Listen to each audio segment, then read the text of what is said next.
Personal branding has been a buzzword for the past several years. A lot of coaches and gurus have spoken about the topic, but we have to admit, personal branding is more of a modern iteration of identity and reputation. Identity because it encompasses the self, how you know yourself, who you are, and how people know you. But what are the things that comprise one's personal brand? Let's talk about that in today's video. Your personal brand is of course made up of who you are, all things that make you uniquely you. You may share similarities with others, identical twins or triplets may look similar, but they're definitely very different people. Your image. If we use the example of twins, maybe during their younger years, they dress the same because it's cute to dress them that way, but eventually when they get a little older, they begin to have a better idea of preferences. Same with regular siblings. When I was younger, my mom and my lola loved dressing my sister and I in the same clothes.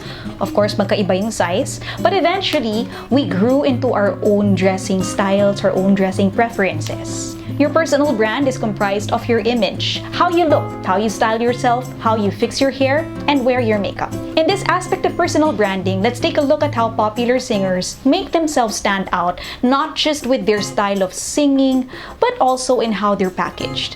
When I mention Ariana Grande, what hairstyle comes to mind? Of course, it's the high-volume ponytail. This style has been so identified with her that if you're trying to dress up like Ariana Grande for an event or Halloween, the look won't work if you don't get the ponytail right. How about Lisa from Blackpink? Though she's changed her look over the years, there's a particular style that she's associated with, yung consistent. I bet the Blinks already know the answer. It's the bangs, right? Next, your personal brand is also supported by the way you speak. How you express yourself, how you say things, your favorite words, your tone, your inflections. Ask those who are closest to you, bakit alam nila pag naiinis ka na?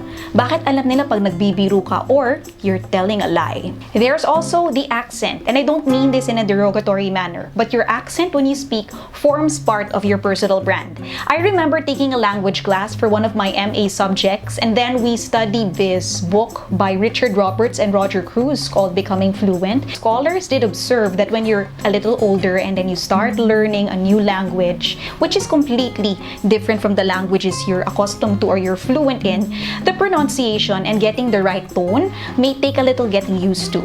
It's not impossible, but it will take time because the language that you grew up speaking and hearing have different ways of articulating letters. Now, when I was learning Hebrew, sobrang hirap na hirap ako dun sa guttural ket. See, I can't even perfect it up until now because when I see the CH in words, immediately I would think about like chalice, right? Challenge, character. That's how I would pronounce it because that's how it's been programmed in my head. But in Hebrew, it's a guttural way of pronouncing it. You have to produce that hacking sound that comes from your throat.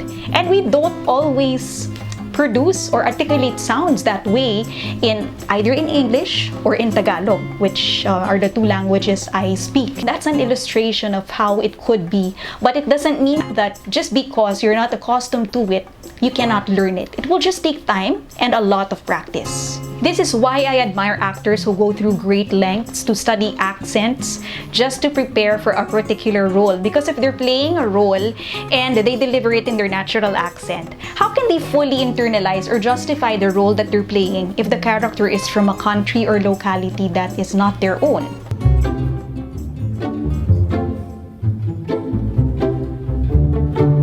My character grew up very poor, always looked up to the upper classes, wanted to be from the upper classes. There must be some alternative. It was a very long process actually getting the accent. I worked with a great dialect coach. We kind of invented a new accent for him because he was from the working class and yet he aspires to be from a higher class and yet he can't lose the accent completely.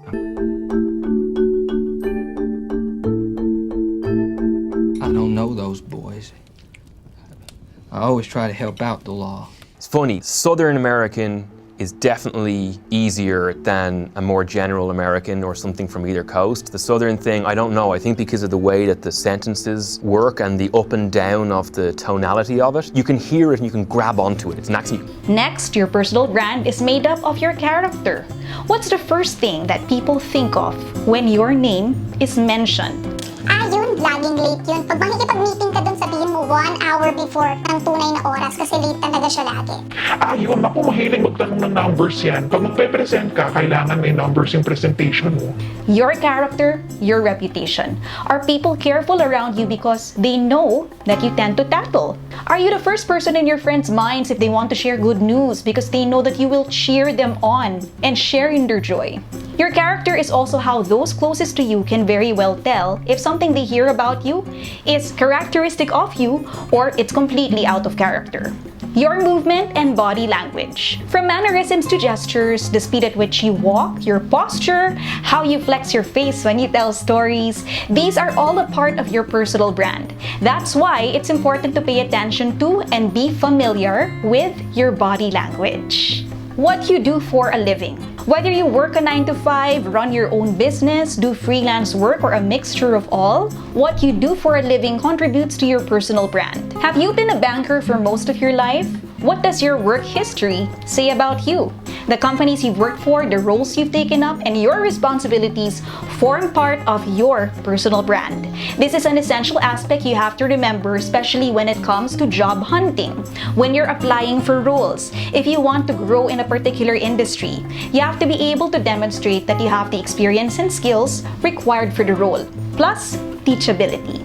If you run your own business, what does your business track record say about you? If you do freelance work, what kind is it? Is it acting, writing, speaking, hosting, consulting, or video editing? If there's anything I've learned over my years of freelancing and working regular jobs, it's that you cannot spread yourself too thin.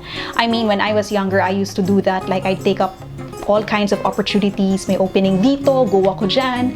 I mean, that was okay. I still learned some things. It's just that, in my experience lang, while it shows that you're versatile, you're a jack of all trades, when you know where you want to go in terms of life and career direction, you have to be able to focus your energies and time on something that will build up towards the direction that you're going for. What you do for a living also gives people a peek into your personality. Because certain careers require skill sets, and then there are personalities that thrive in certain careers. Next, your hobbies and interests. What you do for leisure and how you spend your non-working hours are part of your personal brand. Some hobbies that you like engage your mind and body in a way that makes you feel happy and fulfilled, and some hobbies challenge you and help build your skills that can be beneficial for your work. Faith and what you believe in. This aspect of your personal brand is also related to your character. What you truly believe in, anchor yourself on, and allow yourself to be controlled by will find its way into your character, actions, and your words. If you think about somebody, for example, who is very greedy for money, like ang anchor and faith niya talaga is in money, money, money, do certain people come to mind? What is it about their character that stands out? Maybe you can do this little exercise. If you observe people, try to take a look at their faith and beliefs and see how that kind of molds into their character and views in life. Your goals and priorities. As we go through different life stages, our goals and priorities may change. When you strive for something and your vision is crystal clear, you begin to shave off activities and prioritize your time for what will help lead you to your goal. Sometimes it's necessary for you to strip off the excess weight that may be derailing you from reaching your goal. The excess weight could be activities that take up so much of your time but don't bring you closer to your goal, and the excess weight could also be, unfortunately, people who weigh you down and don't encourage you in your journey. Whatever it is, it's up for you to discover ano yung weights na yon, and you have to lay them down because they'll just drag you as you run the race. Going back, your goals and priorities will shape how you spend your time. It also helps shape your skills. Diba, if you want to achieve something and you know that training is a part of it, then you would allot time for training so that you can become excellent. Your location. Really ba? Location forms a part of your personal brand? Yes, it does, believe it or not. Where you're based temporarily or permanently contributes to how you navigate life. And as you navigate life, there are certain aspects of your character that are also developed. So now, allow me to share a story which is an illustration of what I was just talking about in terms of location. So, ang Singapore and Metro Manila seems the same, both cities. But if we talk about transportation and traffic, of course, there's a huge difference, right? For us in Metro Manila, sitting down in traffic for 1 to 2 hours is normal, but for them there, because they have a very efficient transport system, parang sobrang tagal na ng 1 to 2 hours. So when I went to Singapore for training, I was navigating the travel time from the house that I was renting to the academy, to the location of my academy, and I was so surprised because it was just a 20-minute leisurely walk. So the walking was also my exercise. So when the training assistant welcomed me and she found out that I was walking every day for 20 minutes to and from the academy, she couldn't believe I could walk for 20 minutes. Ang tagal-tagal na daw nun.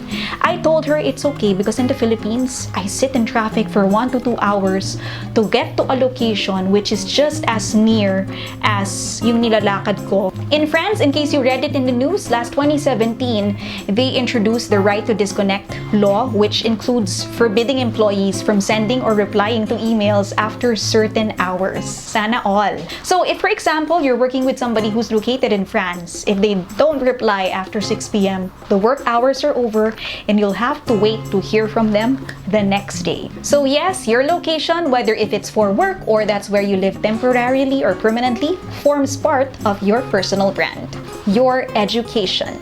Ayan, and we're back. I just had to switch on my lights because wala nang daylight sa labas. Anyway, where were we? Your education. Where you study and what you took up forms part of your personal brand. I'm sure you'd be able to relate if you're from any of the big 4 universities or any college for that matter, because there are nuances in the way that we speak, habits, common lingo, culture, or unique university-wide events. Another example we can look into, for certain courses and majors, there are schools that are top of mind for medicine, for law, education, engineering, architecture, etc. Not to say that other schools that carry these courses aren't as good, pero pag sinabi mo, for example, engineering yung course mo, ano yung immediately maiisip mo na schools na possible? If we go for schools abroad, isn't there also a kind of air when you say, I went to Oxford, to Stanford, or I went to Harvard? Ganyan, kaya nga may iba, fini-fake nila na graduate sila doon. There's a certain prestige and quality to it na gusto nila makabit sa name nila. What you eat. I want you to think of a friend, and you will have to take this friend out for a birthday treat. Of course, in your head, you already have an idea of the kind of food they like, what they like to eat or not to eat, sweet tooth ba sila, or do they love a certain cuisine? If they're vegan, vegetarian, keto, meat lovers, etc. If you think about what they eat, di ba somehow you get an idea not just of their personality, preferences, and health, but also you get a peek into their values. Your online habits. How you express yourself online, what you like, what you share, what you comment on, and what you create form part of your personal brand. In the words of the wise, Pia Wurtzbach, I think that we should be careful with what we post online, especially our thoughts and our opinions, that we don't hurt anybody, especially selfies. We have to be careful with what we post, especially with our bodies and our faces. So always think before you click. Thank you.